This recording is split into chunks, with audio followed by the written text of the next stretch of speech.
इस एपिसोड को देखने से पहले मेरी एक रिक्वेस्ट, आप में से इतने सारे लोग जो चैनल से सब्सक्राइब नहीं है, आप लोग प्लीज चैनल को सब्सक्राइब कर दो और इस वीडियो पर 10,000 लाइक कर दो। मुझे पूरी उम्मीद है आप लोग कर दोगे।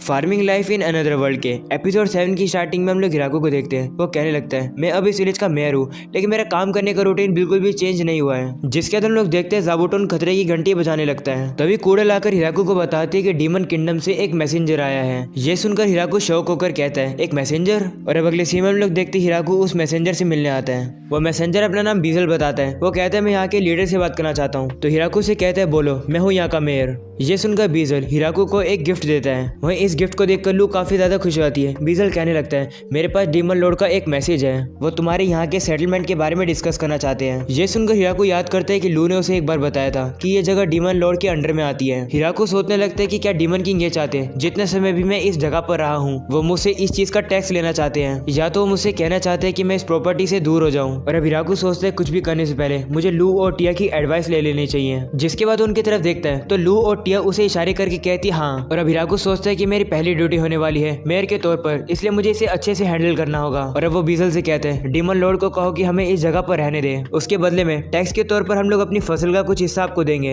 हिराको सोचता है मुझे सबसे पहले दिखाना होगा कि मेरा कोई भी इरादा नहीं है डीमन लॉर्ड के खिलाफ जाने का। जिसके बाद वो बीजल को टैक्स का रेट 10% बताता है। ये सुनकर बीजल काफी शौक हो जाता है। तो हिराको सोचता है कि क्या मैंने कम बता दिया। और अब बीजल कहता है, क्या तुम इस अरेंजमेंट से सेटिस्फाइड हो? तो हिराको कहता है, हाँ, लेकिन तुम लोग को हर साल विंटर शुरू होने से पहले फसल को उठाने आना होगा।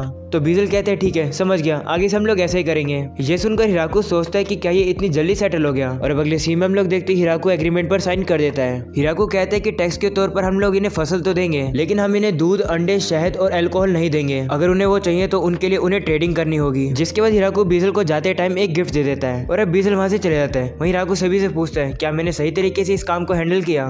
तो लू कहती है, तुमने सही किया, टैक्स पे करने की वजह से अब हमें डीमन लॉर्ड की प्रोटेक्शन भी मिलेगी। वहीं टिया कहती है, तुम काफी अच्छी नेगोशिएशन करते हो, यूजुअली टैक्स का रेट 50 से 60% होता है और तुमने 10% पे मनवा दिया। ये सुनकर हिराको भी शौक हो जाता है। वहीं लिया कहती है कि ये अच्छा है कि वो एक साल में एक बार आएंगे, इससे उन्हें पता भी नहीं चलेगा कि हम लोग क्या क्या प्रोड्यूस करते हैं। वहीं लू कहने लगती है, देखो तो हम लोग को गिफ्ट में क्या मिला, ये ऑलमाइटी मेडिसिन है जो कि चोट को ठीक कर देती है। जिसके अंदर हमें डीमन लॉर्ड का कैसे दिखाया जाता है, जहाँ पर बाकी जनरल ये सुनकर हैरान होते हैं कि हिराको के विलेज ने उनकी मिलिट्री फोर्स के सामने सबमिट कर दिया है। वहीं ग्रेड्स कहते हैं, वो इतने ज्यादा स्ट्रॉन्ग है कि वो वाइवन को हरा सकते हैं, फिर भी उन लोगों ने ऐसा किया। वहीं रैंडन कहते हैं, शायद से उनके कोई गलत इरादे ही होंगे। ये सुनकर बीजल कहते हैं, मुझे भी पहले शक था, लेकिन मेरे पास कोई भी चॉइस नहीं थी, मुझे उनके ऑफर को एक्सेप्ट करना पड़ा, क्योंकि वहाँ पर वैम्पायर की प्रिंसेस और तबाही मचाने वाली एंजल थी। और इतना ही नहीं, वहाँ पर हाई एल्फ और इन्फर्नो वुल्फ की आर्मी थी।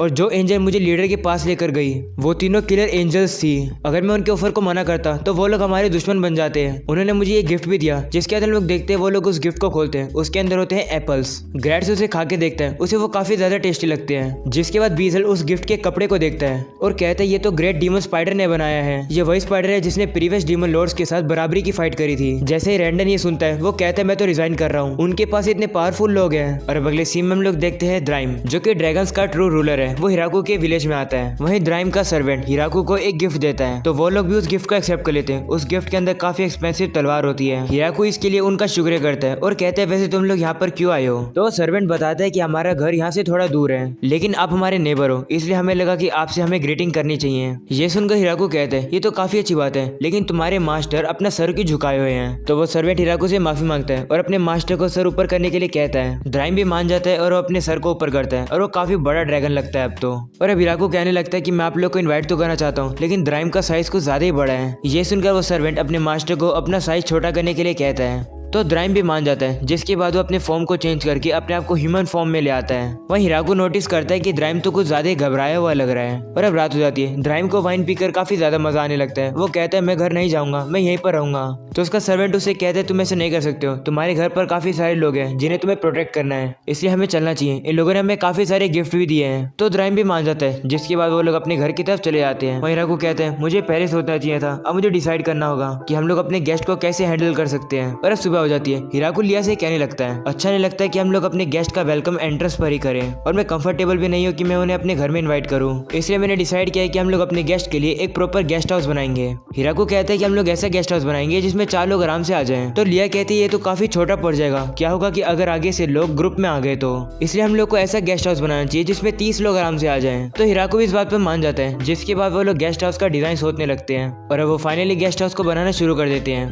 और अब हिराकू कहते हैं नेक्स्ट हम लोग को सीखना होगा कि हम अपने गेस्ट को ग्रीट कैसे करेंगे। जिसके बाद वो ग्रैंड मारिया और बाकी एंजल से कह देता है कि तुम लोग पैरामीटर को डिफेंड करने का काम करोगे और गेस्ट को यहाँ पर गाइड करने की बजाय तुम लोगों ने कैप्चर करके विलेज के एंट्रेंस पर ले आओगे और मैं ज़ाबूटोन को कहकर अपने गेस्ट के लिए एक न्यू सिग्नल बनवाऊंगा। जिसके बाद हम लोग देखते हैं हिराकू ज़ाबूटोन को एक बेल दे देता है जो कि लिया और बाकी एल्फ ने बनाई है। और अब हिराकू कहता है अगला हम लोग अपने गेस्ट को ट्रीट कैसे करेंगे। मैंने सजेस्ट किया कि मैं, लू और टिया अपने गेस्ट को ग्रीट करेंगे। तभी दागा कहने लगता है क्या होगा अगर हमारे दुश्मन अपना भेष बदलकर हमारे गेस्ट बनकर आए। और अब इसी बात को सोचते हुए वो हिराकू के आइडिया को रिजेक्ट कर देते हैं। जिसके बाद वो अपने ग्रुप के अंदर कुछ हाई एल्फ, मेड, लिजर्डमैन को भी ऐड कर देते हैं ताकि वो लोग गेस्ट का वेलकम कर सके, साथ ही सिक्योरिटी भी रख सके। जिसके बाद हिराकू बताता है कि फ्लोरा भी इस वेलकमिंग ग्रुप को ज्वाइन करना चाहती है, लेकिन हिराकू से कहते हैं कि वो उस गेस्ट पर नजर रखे जो कि रात तक रुकेंगे। तो फ्लोरा भी मान जाती है। जिसके बाद वो कहती है अगर तुम चाहो तो मैं पूरे समय उनके ऊपर नजर रख सकती हूँ। और अब हिराकू हमें बताता है कि फ्लोरा ऐसा कर सकती है क्योंकि लू और फ्लोरा काफी दिनों तक बिना सोए रह सकते हैं, लेकिन हिराकू से कहते हैं कि थोड़ा बहुत रेस्ट तो लेते रहना। और अब अगली सुबह हम लोग देखते हैं उनके विलेज में नए गेस्ट आ जाते हैं जो कि होते हैं बीस्टमैन।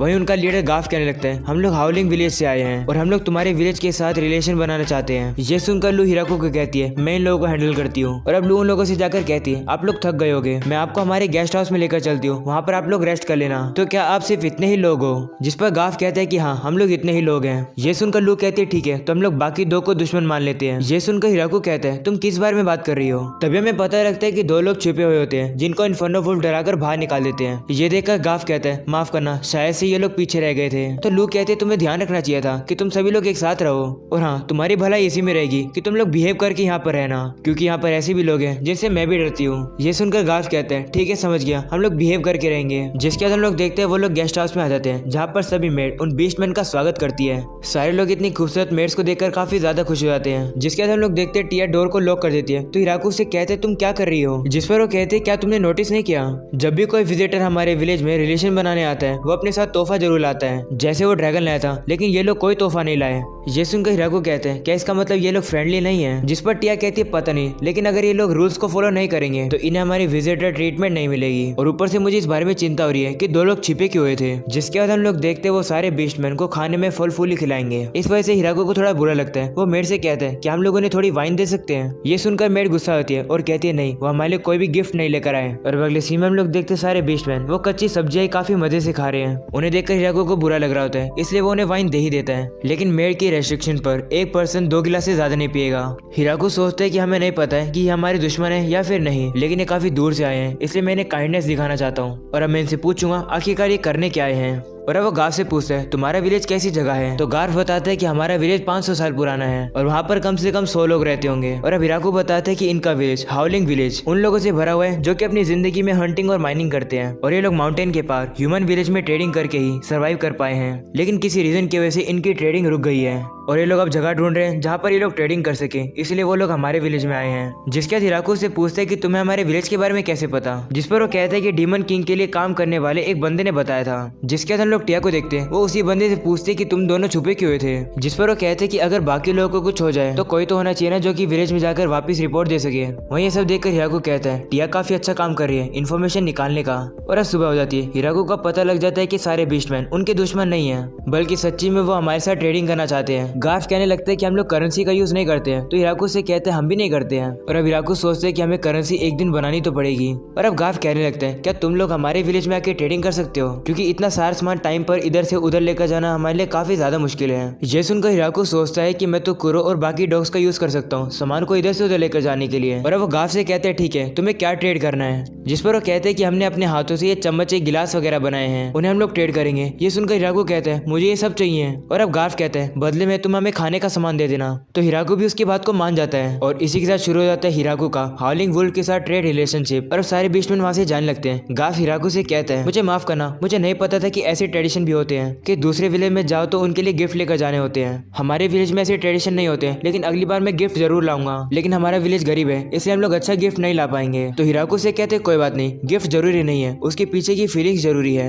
ये सुनकर गार्फ काफी ज्यादा खुश हो जाता है। और अब हम लोग देखते हिराकू खाने के सामान को हाउलिंग विलेज में पहुंचा रहा होता है। वो कहने लगता है मैं सोचा था मैं वहां पर जाऊंगा। तो लू कहते तुम नहीं जा सकते हो, हम सीधा अपने टॉप मैन को थोड़ी भेजेंगे। ये सुनकर टिया कहती हाँ हिराकू के बिहाफ में मैं ट्रेडिंग करूंगी। जिसके बाद हिराकू बताता है कि इन लोगों को 10 दिन लगेंगे वहां पर जाने के लिए, लेकिन ड्राइव इन सभी लोगों को वहां ले जाने के लिए मान गया। बदले में उसने काफी सारी वाइन मांगी है। और अब हिराकू बताता है कि ड्राइव ने पहले डिसाइड कर लिया था कि वो रेगुलरली यहाँ पर आता रहेगा। साथ में वो काफी एक्सपेंसिव गिफ्ट भी लाते हैं, जिसको देखकर सभी लोग काफी खुश हो जाते हैं। जिसके बाद हम लोग देखते हैं ड्राइव उन लोगों को लेकर उड़ जाता है। वहीं हम लोग कुछ बीस्टमैन को देखते हैं, उन्हें लग रहा होता है कि वो लोग नहीं आएंगे ट्रेडिंग करने के लिए, लेकिन तभी यहाँ पर ड्राइव आ जाता है। उसके ऊपर टिया होती है। जिसके बाद हम लोग देखते हैं कुछ दिन बीत जाती है। टिया वापस आ जाती है, हिराकू से पूछते हैं कैसा रहा। जिस पर टिया कहती है पहले तो वो लोग घबरा रहे थे, लेकिन फिर मैंने उन्हें फ्री सैंपल दिया जो कि तुमने मुझे बताया था। उसको टेस्ट करने के बाद सभी लोग काफी ज्यादा खुश हो गए। वहीं ड्राइव कहने लगता है उन लोगों ने मेरी सारी वाइन खत्म कर दी। तो हिराकू से कहते कोई बात नहीं, तुम रात में और ले लेना। ये सुनकर ड्राइव खुश हो जाता है और कहते हैं तुम काफी बेस्ट मेयर हो। जिसके टिया कहने लगती है कि हाउलिंग विलेज के मेयर ने कहा है कि क्या वहाँ के कुछ लोग यहाँ पर रहने आ सकते हैं। तो हिराकू कहता है हाँ हमें जरूरत तो है लोगों की, कितने लोग हैं। जिस पर टिया कहती है कि 20 लड़कियां हैं जो कि आना चाहती है। ये सुनकर हिराकू सोचते है कि हमारे विलेज को लड़कों की जरूरत है, ऐसा चलता रहा तो हमारे विलेज का फ्यूचर ही नहीं रहेगा। और अब हिराकू टिया से कहता है एक शर्त है, वो कहो कि वो साथ साथ 2 यंग लड़कों को भी भेजे। तो टिया कहती है ठीक है मैं उन्हें कह दूंगी। ये सुनकर हिराकू सोचते है चलो अब इस विलेज का फ्यूचर बच गया। और अब अगले सीन में हम लोग देखते हैं वो लोग उनके विलेज में आ जाते हैं। एक लड़की का नाम होता है सेना। वो कहती है हम लोग मेंटली तैयार है, आप हमें कैसे भी यूज कर सकते हो, बस हमें अबेंडन मत करना। तो हिराकू से कहते ठीक है तुम थोड़ा टाइम ले लो और फिर तुम्हें जैसा घर चाहिए तुम हमें बता देना और चिंता मत करना, हम लोग तुम्हें बाहर नहीं फेंकेंगे। ये सुनकर सारी बीस्ट गर्ल काफी ज्यादा खुश हो जाती है। जिसके बाद हिराकू उनसे पूछता है जो लड़के आने वाले थे वो कहाँ पर हैं। तो सेना कहते हैं कि हम लोग अपने साथ 3 लड़कों को लाए हैं, ये देखो ये रहे वो, तुमने जैसे यंग लड़के मंगवाए थे हम लोग वैसे ही लेकर आए हैं। ये सुनकर हिराकू सोचता है कि ये तो सारे बच्चे हैं और अब से ये विलेज की फ्यूचर भी है। और इसी के साथ हो जाता है ये एपिसोड खत्म। अगर आप लोग को पसंद है तो लाइक करके जाना, चैनल को भी सब्सक्राइब कर देना। मिलते हैं इसके नेक्स्ट एपिसोड में, तब तक के लिए पीस आउट।